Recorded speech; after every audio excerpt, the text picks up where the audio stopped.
Hi guys, welcome back. All right, so this is going to be a storytelling for the 23rd, excuse me, for December the 3rd. Well, let's not lose the rest of this month. These are the today's topic videos, and these are the ones where we are doing the countdown to Christmas. So every day we go into our boombox advent calendar. God, I can't talk today. And we go for, let's make sure this is December 3rd cassette tape. And inside we will have our winners. I have tried to start this video 3 times, by the way. So I am definitely like struggling. I don't know if that's going to be part of a message for somebody. Okay, so our winners for December the 3rd are Hetty and Bruce Reed. So our 2 winners I will be doing storytelling for, and I will do those in a separate video. The free link will be right there in the description box. I'll record those as soon as I'm done doing this, okay? Anybody can watch those. Of course, it's just that I don't want to take up time in this video that is more of the general collective to do the separate winners. Also, I spaced it, and normally I do a little storytelling for like the birthday associated with the day, and I forgot it on December the 2nd. So I'm going to do a birthday storytelling for the 2nd and 3rd in this video. And I apologize that I got off kilter there. Last but not least, just know, you guys, if you want to enter to win, all you have to do is write the word compassion in the comment section. And don't forget to check back in tomorrow. Here we go. Here we go. What do we have? So the energy for the 3rd. By the way, I almost said 23rd again. I don't know what it is about 23, but I really want 23. So maybe that's an important number. Oh, I should also mention that today our 80s music inspiration here is Bonnie Tyler's album, Faster Than the Speed of Night. You know, Total Eclipse of the Heart is probably going to be my favorite off of that album, but such an iconic classic. I don't know if that song, that lyric, that message is going to, you know, have special meaning here, but we have a 6 of Swords. That 6 of Swords is somebody is moving above the fray. I almost feel like somebody is watching other people kind of like behave in a like kind of a little melee, a little ruckus, a little, you know, drama in there. Like, I'm not interested in being a part of that at all. In fact, I'm seeing the way people behave, and this is why I'm exiting stage left. 9 of Wands, Page of Pentacles. This like moving into calmer waters, no longer being bothered by things, pulling back for a little bit, licking one's wounds. I actually wonder if somebody is going tent camping or car camping or something just for the day, just for the night. They're doing something that's their favorite thing to do and withdrawing. This is like somebody leaves like an unpleasant conversation or a group setting that got real ugly, and they leave and they go, I'm going to do something that I just like to do. I'm going to go ahead and withdraw into my tiny world and, you know, soothe my worried minds. I mean, maybe somebody's just going to kick back and, you know, like soak in the tub, or maybe they're going to go binge watch their favorite show. But it feels like somebody has like a little sacred space. Maybe they have like a favorite little tiny hole in the wall restaurant or something. And they're like, I'm going to go get into that corner booth with my favorite book, and I'm just going to put in some earbuds, and I'm going to tune out all the noise and sit and do some reading and, you know, whatever, sip my coffee and have my snackies and just do this for me. It feels like somebody is in cave mode for just a moment, and then they come back out and it's like, I've been refreshed. This feels like a great reset button for somebody who is just like, okay, that was unpleasant, but now I've flushed all the unpleasantness out, and I'm seeing like buttery popcorn. I know it's a dragon with his gold, but I see buttery popcorn. Maybe somebody's going to go to the movies or theater to just like escape, and, you know, like a giant screen with a film, it kind of transports us into the movie. And I could picture somebody doing that. But it's so crazy because I do feel like it's a perfect reset button for this person. Now they're okay again. Now they're like, okay, I don't feel bothered, troubled, stressed at all by what already, you know, happened. I'm actually like ready to chit chat with people. It kind of feels like the only thing is make sure that this character gets enough sleep, because I always crack up laughing because I look exactly like this character if I bug out my eyes. Okay, I don't have the beard, but beyond that, like big old teeth and huge bug out blue eyes, like I so look like that character. He could be my twin. And I always laugh at that card because he looks like, Friday guys, like he hasn't slept in a year. And I don't know if this is somebody who is feeling good, but maybe they do still need a little bit of extra rest and they don't know it yet. Queen of Swords. Yeah, there is something about I'm only somewhat present. I'm floating along. Okay, so hang on, because this storyline is a little interesting. We have somebody who's gone through something stressful. They've come out the other side of the stress, but then they think that they're 100% calm. And this says maybe there's still a little bit of aftermath of like, yes, feeling better, but also still feeling a little disconnected. Like this would be probably a better time for a character to, even though I love the fact that they don't seem stressed, they also don't seem grounded yet. And I think that that's maybe part of that whole process. When we've been stressed, we walked away from stress, we nursed our wounds a little bit, we've taken our mind off of something, we're done with a situation, we're feeling first like euphoric, but it also says, but now we need to get grounded again. And I almost think that our character knows this. So I think our lead character could be a divine feminine, actually. I know they've come across as a gnome, as a masculine gnome, but now also as a Libra, Gemini, Aquarius feminine. Whomever this is, she knows that there are green pastures and that things will get increasingly better. But she is transparent right now. So I still would argue that she's, Two of Wands. Yeah, she still will have to make some decisions about what happens next. So, this could be like a large ending in somebody's life. This could be like, well, I'm not going back to that job. Or honestly, I'm not going to be living here anymore. I realize this is a big change in my life. And first, it's just nice to know that I'm not going to have to deal with any more of this stress. I'm ready to change my world. I'm ready to leave. I'm ready to let something be over. I already feel better about that. But now, after kind of like settling my energy a bit, now where do I go next? And this is more like she's got this scroll that has, magic around it. And it's a little bit like I'm waiting for the universe to give me the next like door. Where is the next door that will open up? This could be somebody who is no longer working for a company. And it's like, honestly, it was so stressful. I'm not even disappointed. But let me go ahead and just relax my energy. Let me give myself a little treat. Let me give myself a pat on the back. Like, man, I endured some serious stress and I'm actually thrilled that I don't have to go back. But now where do I go next? And it's like, universe, I feel like you've got guidance for me. So where do I go next? It doesn't have to be somebody losing their job or leaving their job. It could be something far less, of an upheaval, perhaps.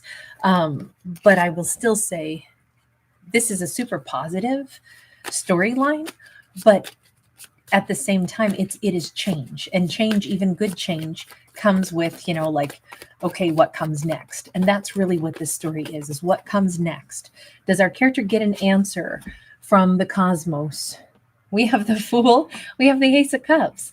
Honestly, it looks like, if anything, our character might be like urged to sit down and pick up one of these magical, pens or paintbrushes or something and write down on this scroll, what do you want your life to look like?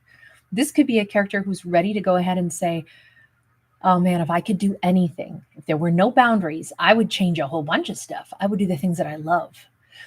This makes me think that it's not that the universe is going to give any guidance. It's that the universe is simply saying, darling, Queen of Swords, what do you really want? If you could do anything, what would your greatest, life look like? What would your greatest desire be? Where would you most like to go? What would you most like to do? With that Ace of Cups, it's encouraging her. Well, Six of Swords. Again, keep moving forward into things that you enjoy and moving away from things that are vexatious. Keep moving forward toward the things that you really want in life. Even like childhood hopes and dreams, something that she's like always wanted to do, something she's maybe put a talent or a hobby off, in the back of our mind because it's like, adults can't, do such and such for a living and have it work out because that feels like play. Work has to feel like, drudgery in order to earn a paycheck. And this is kind of like, no, it doesn't have to feel like drudgery to get a paycheck. In fact, this character, especially if there's like a dream job from childhood, that might be something that our character has always kind of like wanted to pursue. We've got this kind of like third eye being really highlighted on this angel.